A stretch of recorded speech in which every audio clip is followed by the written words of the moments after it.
Hi there. Welcome back if you're returning, and welcome for the first time if you're new here. Thanks for joining me either way. My name is Becky, and I am on a Zepbound journey, and I am sharing why I'm not exercising. This is also just something that is an everyday life share, so I'm probably going to put this on both playlists. Um, I have Charcot tooth foot. Um, I will do a link in the description to explain basically what that is. Even though I don't have Charcot tooth disorder, I do have the super overarched feet and all the hammer toes. So having malformed feet comes with a lot of problems, and I've had multiple foot surgeries due to those problems. So today I'm going to address some of my history with my foot and what is going on with it currently. This is going to be a little bit of a weird format because I didn't want to do a share my screen and try to draw everything out and narrate as I was drawing. And I thought about many different ways to do this, and this just seemed the most straightforward. I also don't want to show you my foot because I'm pretty sure, even though I'm not monetized, YouTube wouldn't approve. And also, I don't want to gross anyone out. I am going to share pictures, but I'm blurring out anything that would make anybody grossed out. So what I'm going to do is I got these clip art drawings off the internet, and I'm going to sort of share what's the what.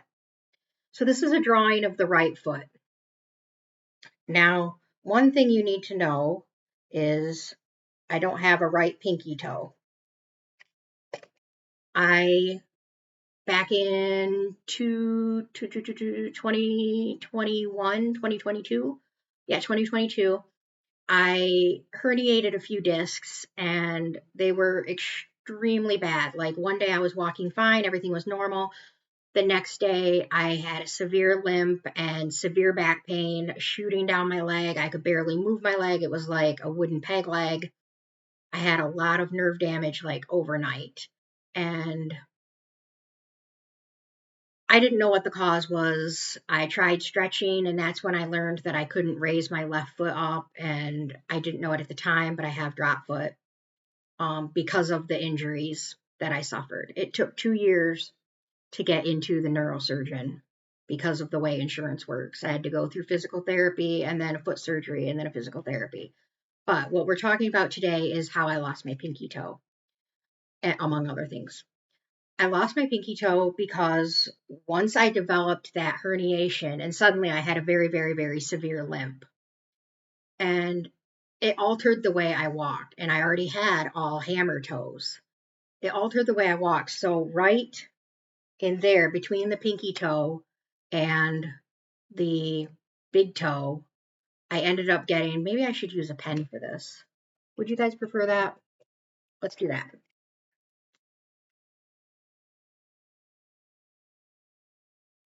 Yeah, that's a little better. Right between my pinky toe and the toe right next to it, I got a huge blood blister.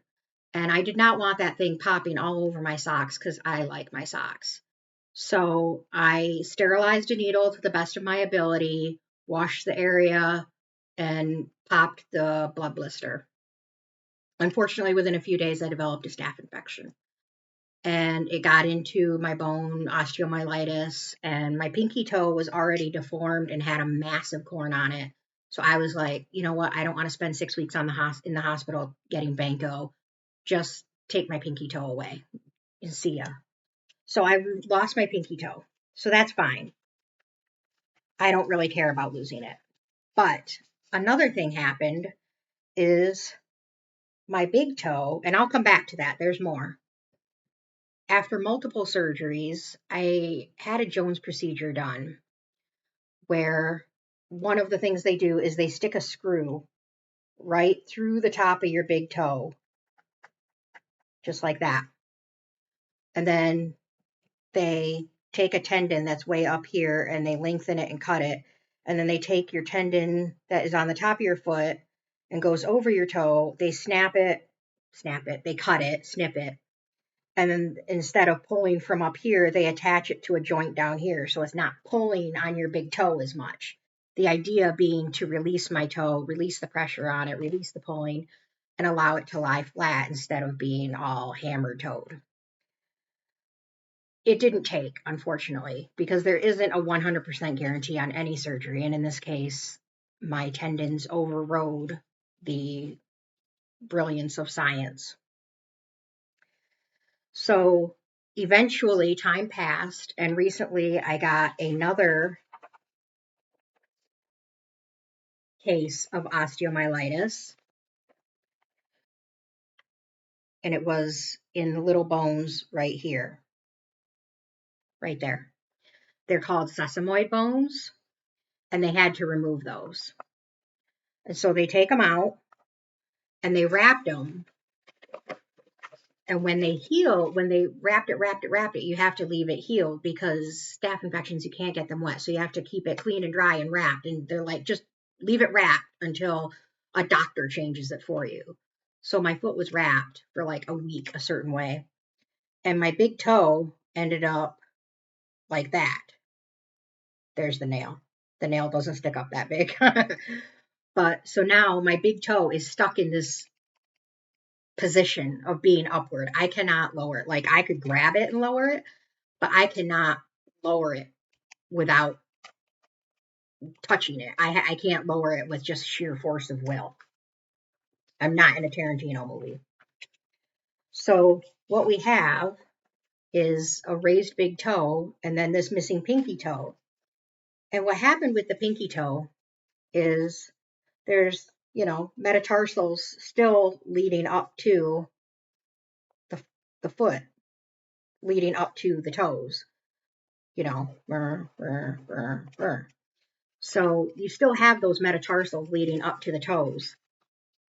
And this one here, this low one, it started to sort of float off and point to the right. So what I've got is, this is the right foot, a big toe that is permanently stuck in that upward position.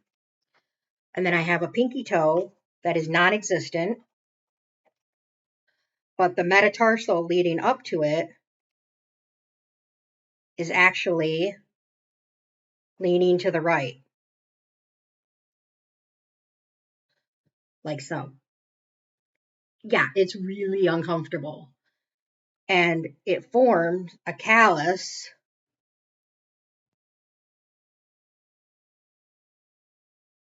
like that. So my foot actually goes around like that. And when I'm wearing shoes, you can actually see the form, depending on the shoes I wear. I have 2 pairs of tennis shoes. Both are orthopedic shoes. One pair is like heavier duty than the other. And then the lighter duty ones, you can see the callus like poking out. And you can see the toe sticking up. So if it was just those 2 things, I don't care, whatever. I wouldn't worry about having any kind of surgery done. But because of the malformation of the toe and this, I tend to walk on this side of my foot and I put a lot of pressure in this area. And what happens is, and I'm not diabetic, I want to make that very clear, my A1Cs are usually around 5.6. What happens is I get pressure calluses right here and right here. Pressure callus, pressure callus. What happens is from the friction, the pressure callus, a blister forms beneath it and it develops fluid. And then the pressure callus sort of lifts up. I don't know if this has ever happened to you, but sometimes if a callus gets so bad, it will like lift itself off and raise itself off of the base layer of skin. And it will like come off on its own. It'll start peeling off on its own. So it did that. And underneath there's a blister. And when the pressure callus comes off, it takes all that fluid with it and it's draining. So what you're left with is an ulcer. So I currently have a big ulcer right here. And when I say ulcer, I mean not just a sore. I mean, there's like depth to it. And if you put the scalpel in the center, like not cutting, but just to see how deep it goes down to the bone. You can touch the bone very easily. So I have a massive ulcer right here, right now. And I will show pictures, but again, blurred out. That is why I'm not exercising right now, because I'm supposed to be off of my feet as much as humanly possible so I don't aggravate this and make it worse, and also minimize my risk of infection. Like I said, if it was just this toe being stuck up and this metatarsal leaning outward, I would be like, okay, I don't need foot surgery right now. It's not a priority. But because I've already lost the pinky toe bones and I've already lost the sesamoid bones under here, there's not really anything else to do. There's no more bones to lose that they can take, and I can still have function of my foot. So if they took any more bones out that got infected, if they took any more out up here, basically my foot would just be, it wouldn't have any function at all. So they said if I get any more infections, any more osteomyelitis in my bones, infection in my bones, I want to make that clear, they have to take my foot. And I don't want them to take my foot. I don't want to lose my foot. I'm at super high risk for infection with this open ulcer here. And like I said, I want to keep my foot. I don't want it to get infected. I'm doing everything I can to protect it. But that's why we're doing the surgery. And there are a couple different options that we're doing for the surgery. I saw my podiatrist yesterday, and while this ulcer is here, we can't do the surgery that he wanted to do, which involves putting a plate in and fusing my toe down to where it's supposed to be so it lays flat, so I don't have all that pressure going right on that one point. And then also it involves doing something with this toe to pull this metatarsal to pull it back and make it lay in the right straight direction. There is an option that involves doing something with a wire. Again, I'm not a podiatrist, so I don't know exactly what it is or what it's called, but it involves using a wire to pull the toe down to give some relief of the pressure off of this, which would help in the healing process. It would help aid it, and it would also help for post-healing for the ulcer to not come back and sort of buy us time so that in the future, because in the future, eventually the plating is going to have to be done. But this would help it heal in the meantime and help buy time so that the ulcer doesn't come back. This is the second time I'm dealing with an ulcer. My previous ulcer was healed when they removed the sesamoid bones. And they did that because the sesamoid bones were infected. And I also already had an ulcer, which is where the infection came from. And so they sewed it up and it healed. But because of the malformation, the pressure ulcer comes back. So if I don't do this surgery, and let's say I don't do this surgery and I just took 2 months off of work, let this completely heal, stayed off my feet 100%, let this heal and went back to work, eventually within a few months, this pressure ulcer is going to come back. So as you can see, here's my feet. The ulcer really bad. That is why I'm not exercising. I normally like to do like in-home walking, and I do admittedly do still like some free weight stuff with 2-pound weights, and I do some very basic leg work, but I don't get up and down on my mat currently because I have to put a lot of pressure on my right foot to make that happen. So I do it lying in bed. I, do leg lifts and different things. So I'm doing a little bit, but it's nowhere near as much as I would like.